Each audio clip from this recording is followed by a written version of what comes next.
ಶುಭೋದಯ. ನನ್ನ ಹೆಸರು ಕೀರ್ತಿ ಬಿರಾದರ್. ನಾನು 5ನೇ ತರಗತಿ ವಿದ್ಯಾರ್ಥಿನಿ. ಇಂದು ನಾನು ಮಾತು ಹೇಗಿರಬೇಕು ಎಂಬುದರ ಬಗ್ಗೆ ಕೆಲವೊಂದು ವಿಚಾರಗಳನ್ನು ತಿಳಿಯಪಡಿಸುತ್ತೇನೆ.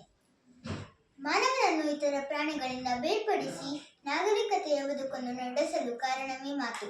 ಇಂತಹ ಮಹತ್ವದ ಮಾತು ಹೇಗಿರಬೇಕೆಂದರೆ, ನಮ್ಮ ಬಸವಣ್ಣನವರು ಹೇಳಿದಂತೆ, ನುಡಿದರೆ ಮುತ್ತಿನ ಹಾರದಂತಿರಬೇಕು, ನುಡಿದರೆ ಮಾಣಿಕ್ಯದ ದೀಪ್ತಿಯಂತಿರಬೇಕು, ನುಡಿದರೆ ಸ್ಫಟಿಕದ ಶಲಾಕೆಯಂತಿರಬೇಕು, ನುಡಿದರೆ ಲಿಂಗ ಮೆಚ್ಚಿ ಅಹುದಹುದೆನ್ನಬೇಕು, ನುಡಿಯೊಳಗಾಗಿ ನಡೆಯದಿದ್ದರೆ ಮೆಚ್ಚನ ನಮ್ಮ ಕುಡಲ ಸಂಗಮ ದೇವ ಎಂಬುದು ಮಾತು ಕೇಳಿಗರಿಗೆ ಹಿತವಾಗಿ ಮಿತವಾಗಿರಬೇಕು.